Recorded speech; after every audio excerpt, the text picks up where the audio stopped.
while Dr. Shin is the president of the Korea Bar Association, he is also the president-elect of the Inter-Pacific Bar Association, which is an international bar association. And to add to your workload, he is also the chairman of the host committee of the upcoming annual conference for the Inter-Pacific Bar Association to be held in Seoul, Korea. And when is that going to be? April 17th to 20. April 2013. 2013 in Seoul. In Seoul. And so what we want to talk about a little bit is we'll talk a little bit about this conference, but there's some other very important issues involving Korea and its emergence really on the world stage as a global player that I want to explore with Mr. Shin. And so let's start out first with the difference between the Korea Bar Association and the Inter-Pacific Bar Association. Korea Bar Association is obviously the only Korean lawyers members of KBA, Korean Bar Association, whereas Inter-Pacific Bar Association, which is shortened to be called IPBA, is a association of international lawyers who has interest, who lives in Asia Pacific region, or who has interest in Asia Pacific region. And IPBA is formed back to 1991 in Tokyo by leading lawyers in Asia Pacific region, mostly by Japanese lawyers and some Hawaiian lawyers too. That's right. That's right. It's a long and distinguished history of the Inter-Pacific Bar Association. Yes. Next year we'll have 23rd annual conference in Seoul. So you know, Mr. Shin, you bring a very unique perspective to this particular program in that you are a leader in what we would call in the U.S. a domestic bar association, that is with only Korean lawyers and issues that involve Korea. And you are going to become the president of an international bar association which involves lawyers from all over the Asia-Pacific region and even some from Europe and South America and other places, right? Yes, that's right. So you've got this kind of unusual international perspective and also the domestic perspective, which I find really fascinating. So, thank you. So for the April annual conference coming up, what do you have planned for a keynote speaker? Or whom do you have planned for a keynote speaker? Oh, yeah. The theme of Seoul Annual Conference, IPBA Annual Conference, is Dynamic Asia, New Opportunities and Challenges for Law and Business. As you know, Asian region, Asia Pacific region, is becoming an economic powerhouse in a rapid pace recently. So we pick up the theme to be Dynamic Asia. Okay. In view of the theme we selected, we invited Dr. Sagong-il to be a keynote speaker. Dr. Sagong is a very preeminent figure, both academically and politically. He was the president of Korea Development Institute for many years until the 1980, when he became finance minister and economic advisor to the president of Korea. And recently, he was the chairman of the G20 summit held in Korea last year. This, ladies and gentlemen, this G20 summit that Mr. Shin has referred to is important that you understand, because the G20 Economic Summit, I think, really underscores the leadership that South Korea is now taking on the world stage, because South Korea holds the chair position of this very prestigious and important summit. Yes, we did it quite right timing, and Dr. Sagong performed very well his responsibilities. All right, so the theme of this conference is Dynamic Asia. Yes. And why is this conference important for lawyers interested in developing business in the Asia-Pacific region? Why is this conference so critical and so important? I think at this whole conference, we are expecting to have many leading lawyers from Asian countries and Pacific region, Asia Pacific region countries. We expect about 300 Japanese lawyers and more than 200 Chinese lawyers are coming, and maybe Wow. 200 lawyers from India, and many from Singapore, Thailand, Malaysia, Taiwan, etc., and Australia too. From US, I think we are expecting to have at least 200, and many from the state of Hawaii, I hope. And we'll have a very vibrant discussion forum for lawyers about the major issues for lawyers to discuss at this important juncture from the perspective of Asia Pacific region and economic development and legal market, changes in legal market. So it is a very good opportunity for international lawyers doing business globally to come and make networking with many lawyers attending conference. You know, the power and significance of the IPBA conferences, I think, is really underscored by the conference that you had last year. This past year was Kyoto. in Kyoto, and this was right in the wake of this great Tohoku earthquake and tsunami. Yes. Right? And so this conference was roughly one month later, or a few weeks. Oh yes, about 1 month later. Okay, and so you would think that a large international conference like this would just be absolutely canceled.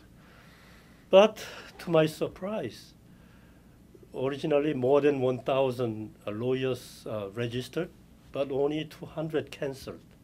So Kyoto conference was quite a success. 800 out of 1,000 showed up. Yes. That is, great. You consider the difficulties and the challenges at that time. I mean, that is an incredible statement about the importance that the legal community in the Asia Pacific region attaches to the IPBA. Mm-hmm. And so, assuming that you don't have some massive disaster happen in Seoul or South Korea, that it's very easy to see that those numbers that you're talking about will be realized. Very easy. Yeah, we're expecting to have more Korean lawyers to attend. I guess over 500 Korean lawyers will attend at Seoul conference next year. And it is very important for foreign lawyers attending Seoul conference to meet and discuss and make friends with Korean lawyers attending at the same time. One of the things I heard about this conference that you're planning in Seoul is the concept of a silent auction. Oh. And let's talk to our audience a little bit about the silent auction. What's that all about? Oh, silent auction is one of the very important event IPBA has established by Hawaiian lawyer Mark Schlav. Right? Yes, right? Okay. He's the leader of that committee. And in Kyoto, the proceed of silent auction was about $40,000 US. It was originally intended to be to be given to the scholarship fund, but because of tsunami, it was all of the process was given to help the tsunami related Humanitarian relief and those yes, kinds of things. Okay, yes. okay. So now you're the chairman of the host committee Uh-huh. for the conference coming up in Seoul. Mm-hmm. You're going to have a silent auction, and Yes. you're going to generate some money off of the silent auction. What are you going to do with that? Oh, we discussed that, and we are going to give that fund to the scholarship fund to help North Korean defectors studying in South Korea. Hopefully, the majoring in law and some other subject. With a proceed of about 40,000 US dollars, I think about 5 students can get help. Okay. And the reason that you would create a scholarship fund for North Korean defectors is what? Why would you do this? Oh, it is very important for North Korean students studying in South Korea because they do not have sufficient fund to support themselves and to support their studies. And in view of reunification of two Korea someday in the near future, we have to have harmonized the law between the two countries. And let North Korean students study law in South Korea would be very important in the future when we'll have reunification. Okay, let me see if I understand this for our audience. And so I'm going to ask you to take your hat off your head as the president-elect of the Inter-Pacific Bar Association, the international conference, and now go put the hat on your head for president of the Korea Bar Association. Mm-hmm. You're talking, Mr. Shin, about the importance of developing educated lawyers from the group of North Korean defectors that have come Mm-hmm. across the border. And why do you want to do that? Oh, obviously, once we are reunified, we need very good law. We need to have market economy and democracy, hopefully, implemented in North Korea too. Sure. Okay. In order to have democracy and market economy, we need a lawyer who are well exposed to the market economy and democracy as we have in South Korea. Okay, sure. I follow you. Yes, that's why we want to educate more North Korean students. So you in that regard. the Korea Bar Association as well as the Inter-Pacific Bar Association, what these organizations are actually doing is starting to build the legal infrastructure of a new North Korea for the future. Exactly. Is that what it is? Yes. Wow. That's reason enough to go to the conference to see this and to be a part of that. That is. Another thing is, Hawaii, state of Hawaii is quite an attraction. The first priority for Korean people to have a tour. Why? You have beautiful nature and beautiful people, and you offer something very special to people in the world. So it's a dream for Korean couple after having wedding ceremony to come to Hawaii. This is the honeymoon trip. The honeymoon trip. Yeah. Okay, all right. Yeah. So, but there is more than just the honeymoon tourism connection between Hawaii and Korea. What is the connection between the democracy in Korea and Hawaii? Democracy between two states. I think you have democracy implemented much ahead of Korea. Korea did. Okay. So we have to learn more from U.S. and Hawaiian lawyers. The original what was it? The education of Sigmund Rhee, was that here? Oh yes, Seungman Lee was actually, he came to the state at early 1906 or about that time. Okay. He came to the state and he got education from at Princeton, Columbia, and Harvard. I was, Okay. as far as I know, and he played a leading role in establishing new government after we got independence from Japanese occupation back to 1945. Okay. And his leadership was quite unique and excellent, I think, because of the education he got in the state at that time, and his fluency in English language helped a lot when we had Korean War to have good communication with the government of United States at that time. He also had a very close connection with the state of Hawaii. Did he Oh not? yeah, he passed away in a hospital in the state of Hawaii after he was actually kicked out of the office as president at the time when we had a very strong demonstration, student demonstration. Right. He resigned from presidency and he came to Hawaii to spend rest of his life.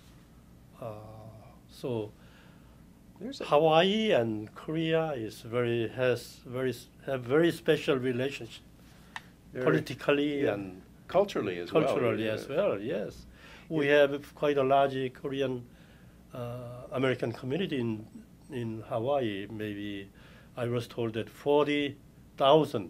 about 40,000 Korean American reside in Hawaii. Let's Mr. Shin, let's change our topic here for a moment, because there are, we've talked about the interest on the part of young Korean couples and Koreans to visit Hawaii and to visit the United States, but there are members of our audience out there. And by the way, ladies and gentlemen, you are watching Asian Review, and we're talking with Mr. Shin, who is the president of the Korea Bar Association and also the president-elect of the Inter-Pacific Bar Association. Let's talk about this city called Vibrant Seoul. Yeah. And for those folks who have never visited Seoul, and they kind of think of it, well, it's kind of a Korean version of Tokyo. And why don't you, were you born in Seoul? I was born in a small town about 60 miles the southern part of Seoul. Okay. How would you describe Seoul to Americans watching this television show who've never been there? Okay, how would you describe it? Yes, I think Seoul is a very dynamic city, in that it's small territory area in terms of area. We live about 12 million people reside, and 12 million people. and activity is very centered in Seoul. All economic activity, political activity, education and cultural activities centered in Seoul, unlike United States or Japan. So in terms of Seoul, I think there is some inconvenience maybe created for the visitors, but we have very active, lively show of living Uh, I think Koreans are very busy with doing business, doing works, and Seoul offers number one shopping, quality Ooh. shopping nowadays, and culturally and musically, we K-pop offers quite a attraction to foreign visitors. And recently, you have, I don't know whether you experienced size Gangnam Style, I'm and trying. the No, I did no. not. So tell me about it. Now you got me interested. Okay. Okay. What is that? Oh, even my youngest grandchild, who is 2 years old, when he saw Gangnam Style from the TV, he was fascinated and asked us to run it again, to run it again. He doesn't know exactly what the title is, but just the style. He says, style, run it again. So it is very attractive to Korean people, whether they are old or young, and whether female or male. And recently I was surprised to learn that over close to 200 million people in the world watch it. And it's sad for I don't regret- watch it, it's- but you know the point that you're making, I think, is very significant, and that is that the we call it in the U.S. a Korean soap opera. So, And so and actually the genre of entertainment coming out of Korea has shifted from soap opera to all kinds of entertainment with K-pop, as you point out, and everything. But what's fascinating to me is that of all the Asian countries, that Korea's entertainment industry has become so dynamic and so influential that you can see people in a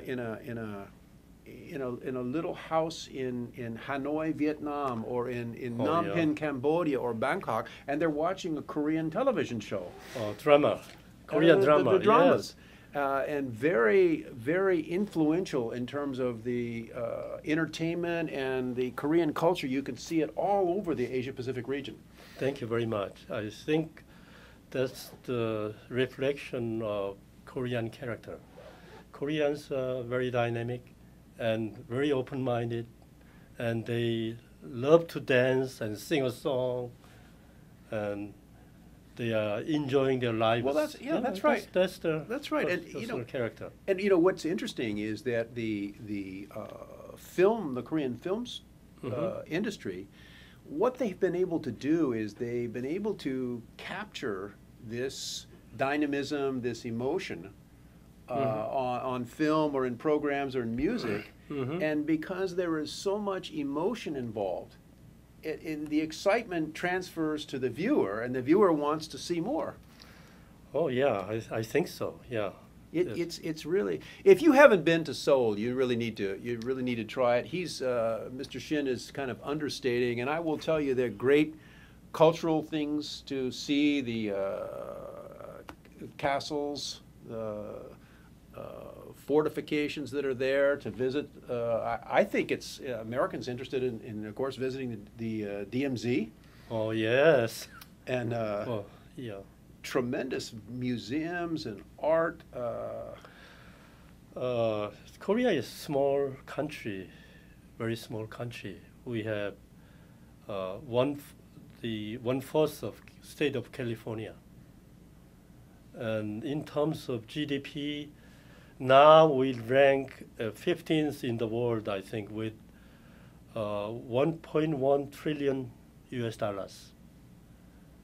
But with only 50 million people, we don't have sufficient local market. So we have to rely on exporting our product into market in the world. That's one of the reasons why Korean people become somewhat aggressive and wanted to educate their children properly. In United States, we have many Korean student studying in U.S. Right. And Korean people, household, fathers and mothers, they spend so much money in supporting their children. That's one of the new social problem in Korea. How is that a social problem? It, we had a middle class in the past, quite a well established. But nowadays, the middle class citizens are being reduced because they have to support their children for education locally and when they have education overseas. And when they get married, They're still supporting them. they're still supporting. Yeah. So it is quite a serious social problem, how we can support and maintain sound middle class within society. Ladies and gentlemen, you're watching Asian Review, and I'm your host, David Day, and we're talking with Mr. Song Moo Shin, who is the president of the Korea Bar Association and the president-elect of the Inter-Pacific Bar Association, otherwise known as the IPBA. And Mr. Shin, we've been talking about some of the interesting reasons to visit Seoul and kind of the Korea's connection with Hawaii and with the U.S. Let's shift to a different topic that you brought up just a moment ago, and you talked about the size of the market in Korea being so relatively small, and that there was always this push for exporting. And let's talk for a moment about this very important piece of trade legislation that has just been enacted, the U.S.-Korea Free Trade Agreement. Mm-hmm. And how do you see this developing between the U.S. and Korea? I think it'll help the both economies of both countries grow and stabilize in the future, because the trade volume between the two countries will increase. It's increasing actually, and the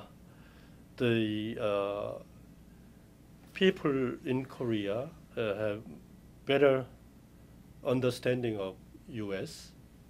and we very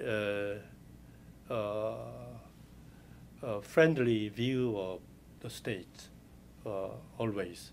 We are indebted to the United States during the Korean War, as well as for the independence of Korea. But nowadays, with the free trade agreement executed, even the lawyers from U.S. are coming very fast.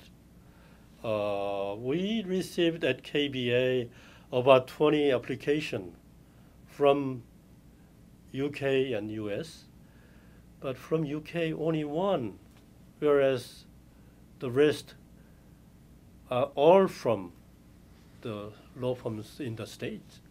So I think it signifies the relationship between the two countries. You know, if we separate aside the business aspect of the relationship between Korea and the United States, and we just focus on the diplomatic Mm-hmm. side for a moment, you know, it's very clear to anyone that that Korea and the United States have a very close and powerful alliance, Mm-hmm. and they have had for quite some time. Yes. Very close alliance, and I don't know how you see this, but I see a trade agreement like any type of free trade agreement as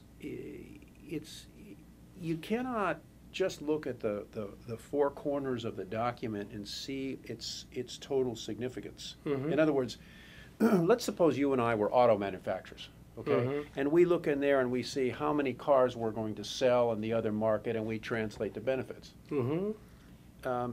But I think there's a lot more to it than just inside the four corners of the document. I agree. And this is what you're talking about that I kind of want to emphasize. You're talking about it. It's really the first step in a closer trade and business relationship. Mm-hmm. Am I correct? Yes. So it's almost like the the agreement between the United States and Korea is like planting a little seed. Mm-hmm. And over the years to come, what happens is that that seed grows into this big, magnificent tree. Yes, I hope so. And Yes. that the business and trade between the two countries continues to expand in ways and in businesses that you can't even predict. Right. Right. Right. Yeah. I mean, it's a wonderful thing. I know we had some delays and some political problems in the U.S.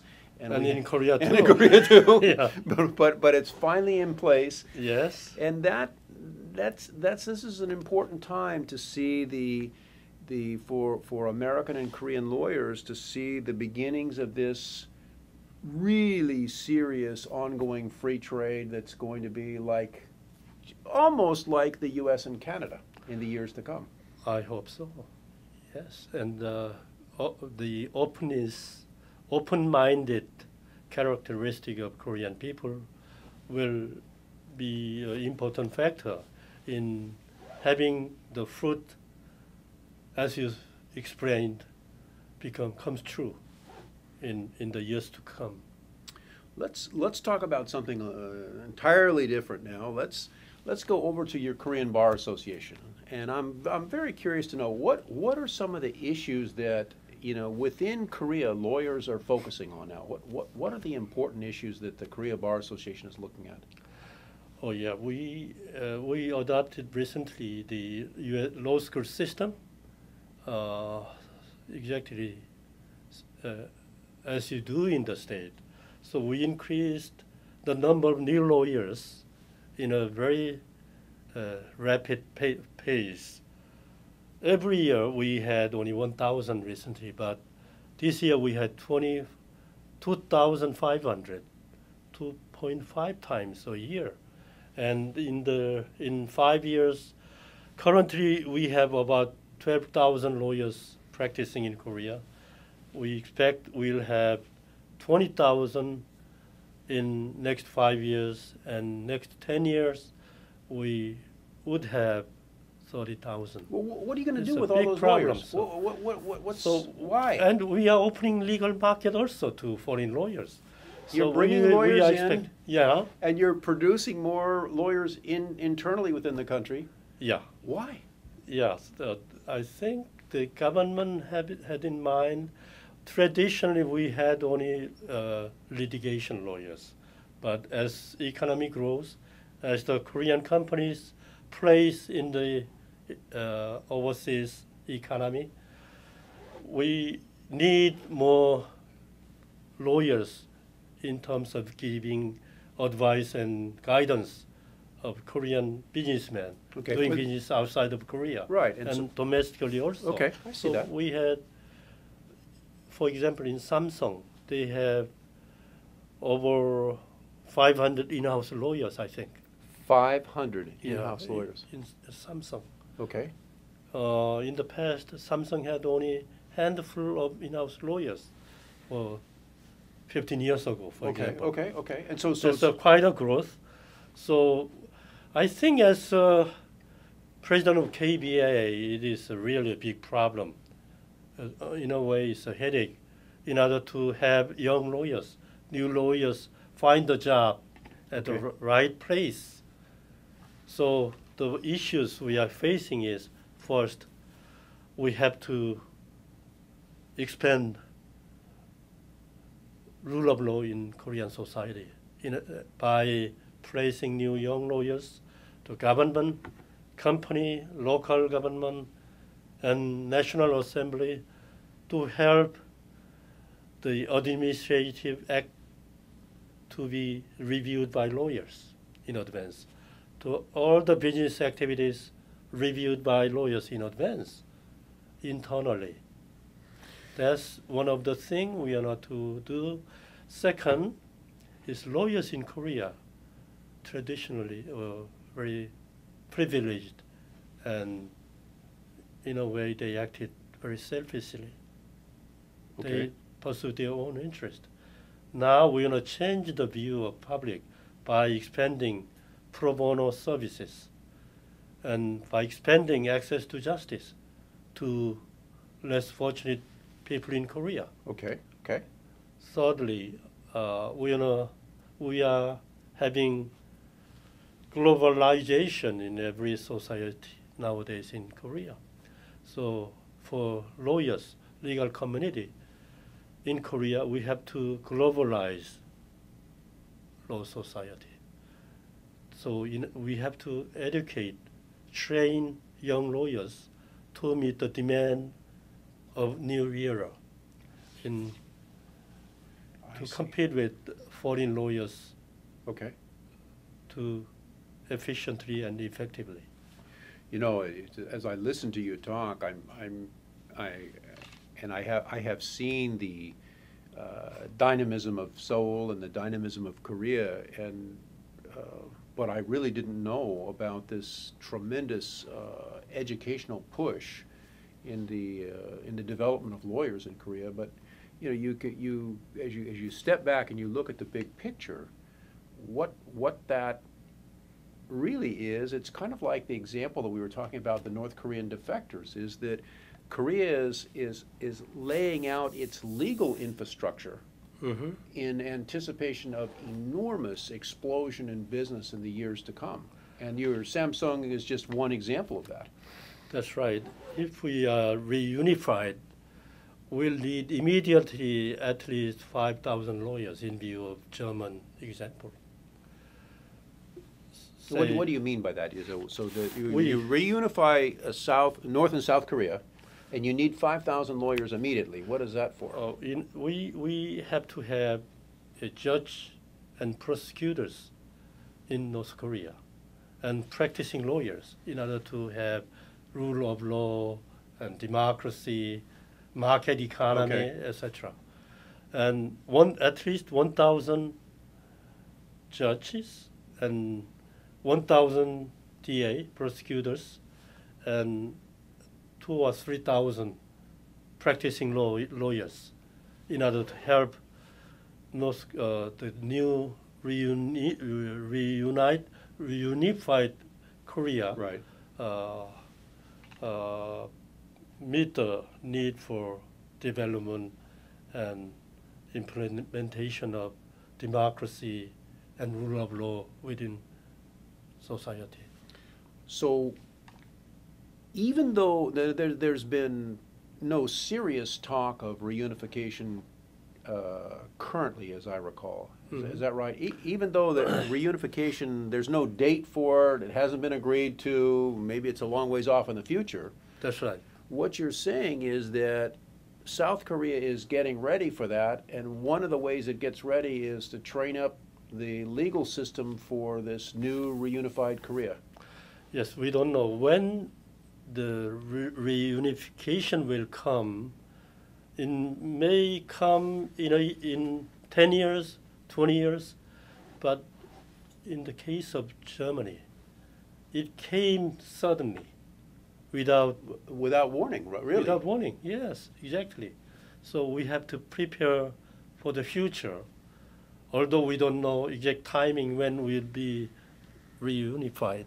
Okay, that makes sense. Ladies and gentlemen, you're watching Asia in Review, and we're talking about Korea with the president of its bar association, Mr. Shin.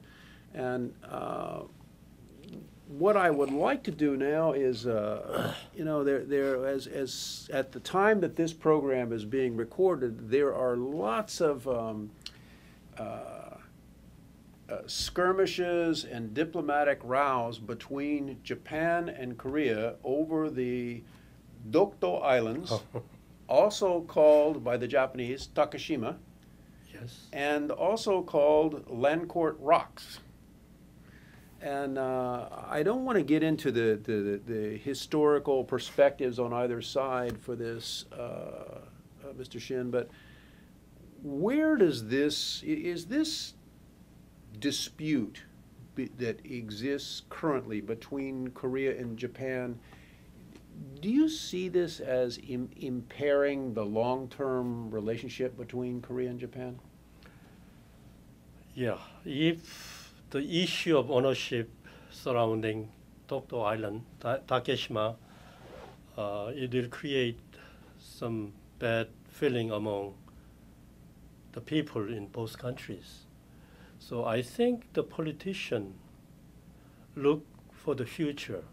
Dokdo is traditionally occupied by Korea until now, and for the future also. It is possessed by Korean people, Korean government. But politicians in Japan, they are arguing about it. And they want to bring the issue to international court. But Koreans, they don't want to agree to. So I, as a lawyer, we had a very good relationship with Japanese lawyers. We have had Korean bar has had quite a long time relationship with Japanese Federation of Bar. 2 weeks ago, we had wonderful bar leaders meeting in Japan, Okayama, near Osaka. Okay, okay.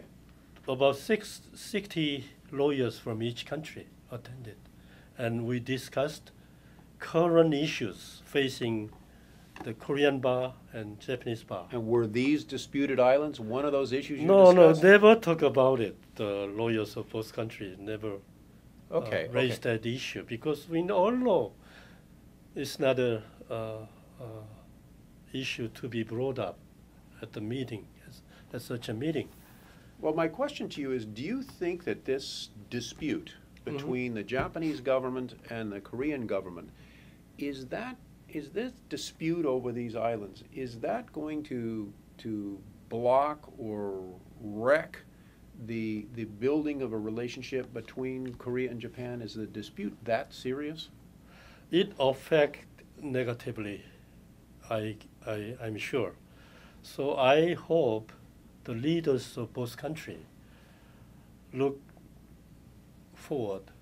It is very important for both Japan and Korea to form a cooperation, to become leaders in Asia-Pacific region.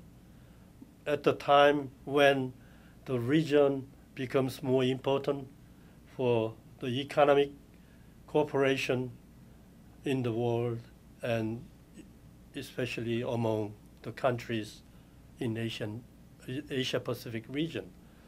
And including China, we want to, at IPBA Seoul Conference, we want to have a special session among the for the lawyers, in particular of 3 countries, China, Japan, and Korea, on the important legal issues, because we want to be leaders in the Asian region.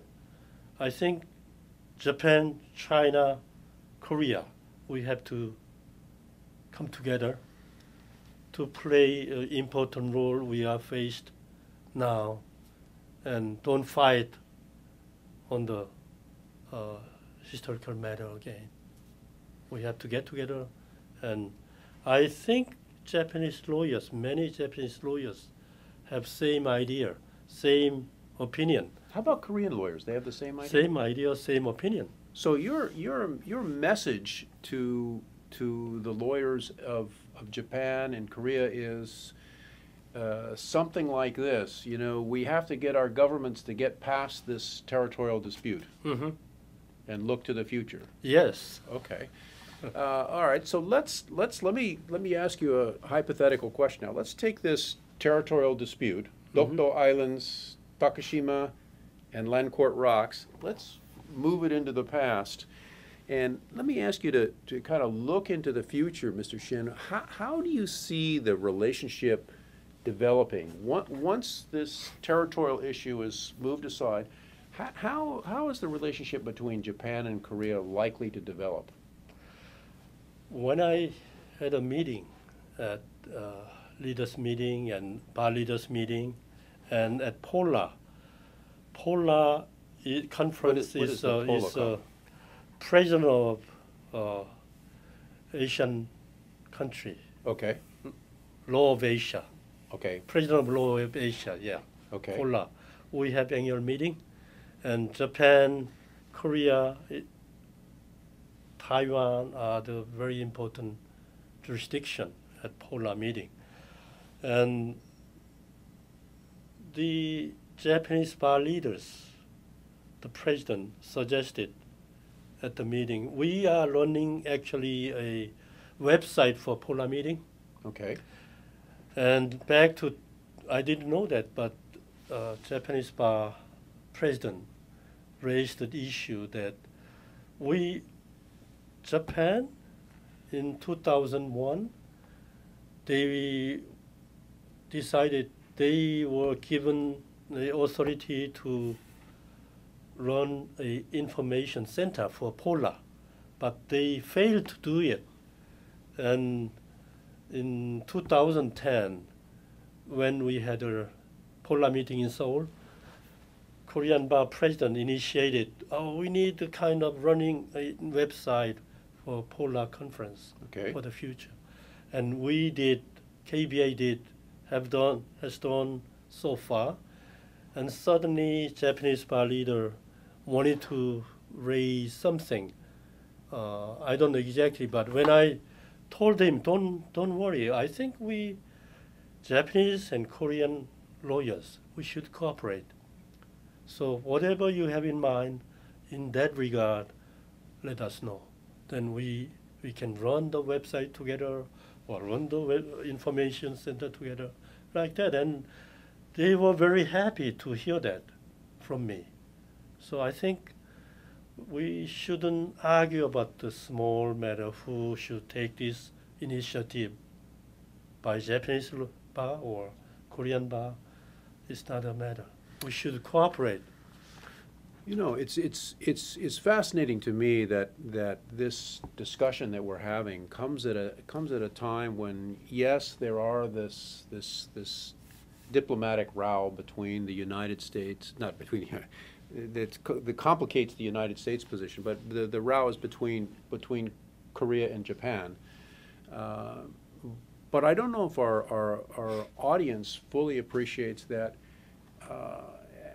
While this dispute is being, I'm going to say, speak positively, is being handled in some fashion, that the United States and South Korea and Japan are working on building a trilateral alliance, and that's on a number of different levels, and that in fact would bring the three countries much closer together in terms of disaster relief, and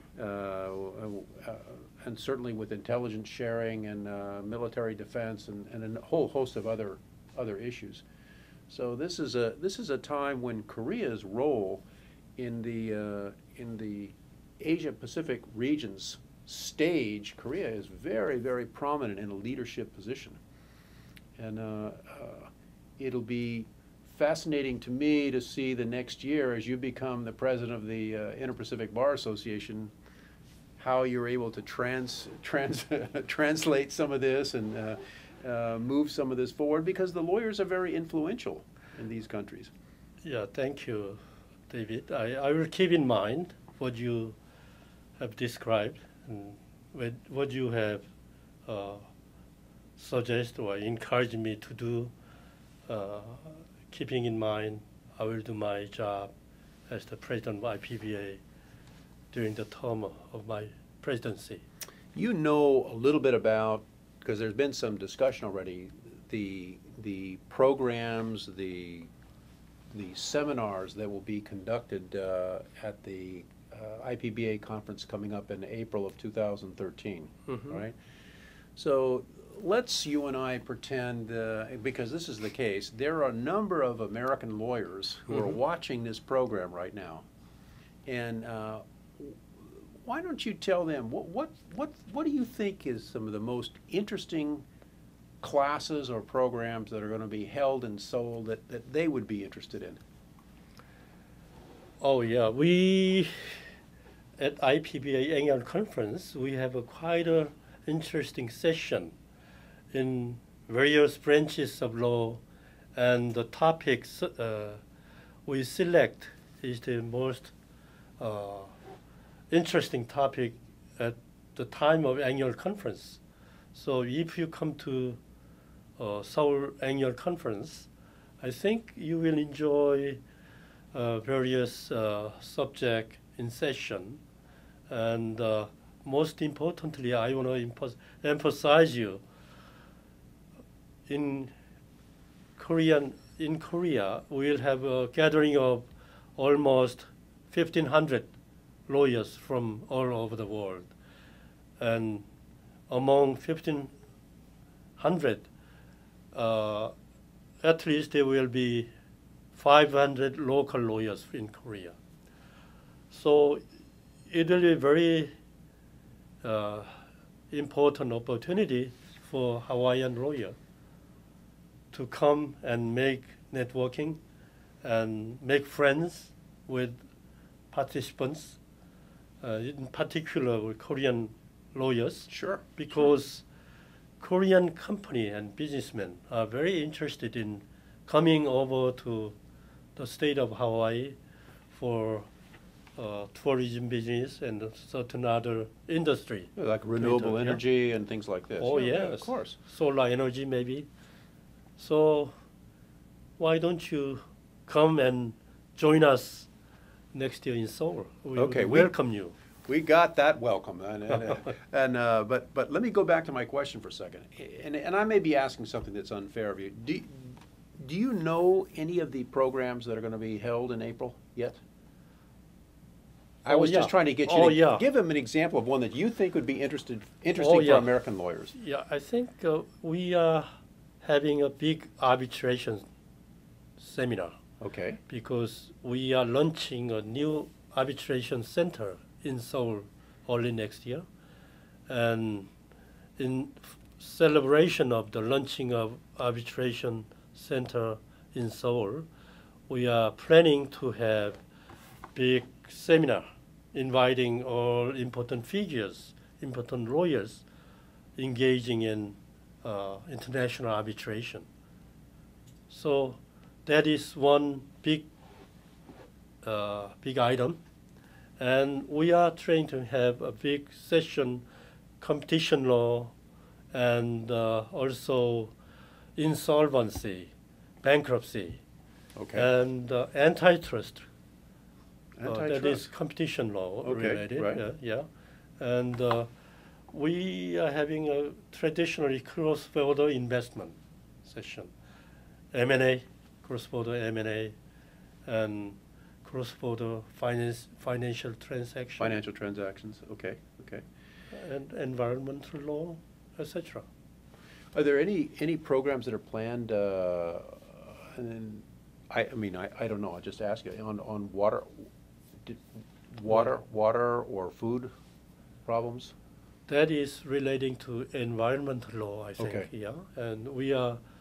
I will keep in mind and advise the program organizer to think about that. Yes. Okay, all right. So we've got a unique opportunity to connect up with Korean lawyers at this time and in this place. And I guess we're coming down the home stretch of this program, Mr. Shin, and you're watching Asian Review. By the way, I'm your host, David Day, and with us is Mr. Song Moo Shin. Song Moo Shin. I got to get that name right. One more time. Try it again. No, and not Moon, Young Moo. Young Moo. Yes, Song Moo Shin. exactly. Okay, all right. I wrote it down wrong in my notes, and so I learned it incorrectly. So, this discussion that we've had, I neglected to tell our audience at the beginning of this show that this gentleman, while president of the Korea Bar Association, he is actually a graduate of Yale Law School. And did you do your undergraduate law degree at Yale? No, I did. JD at Yale?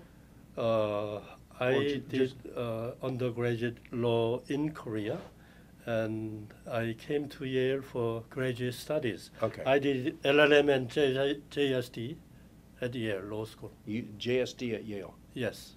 That is a rare degree in this country, ladies and gentlemen. Oh, A doctor of laws. So let's talk a little bit about. Oh, I forgot to mention that you're also a Fulbright scholar as well. oh yeah, I was very fortunate to receive that scholarship. I came to the state in back to 75. At that time, we were allowed to bring only 200 bucks. 200. No more remittance. 200. So, Okay. Okay. Without Fulbright scholarship, I was not able to come and study here. So I'm very grateful to the U.S. government and Yale Law School. Interesting. Very interesting. The work that your firm does now, how would you describe it?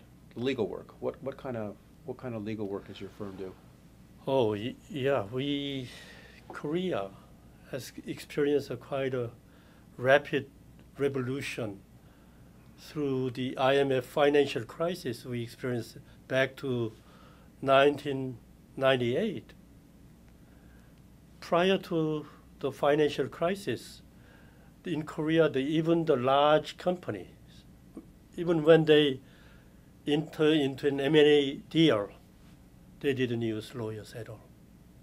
But after experience financial crisis, IMF forced the Korean government to sign a memorandum of agreement. Okay.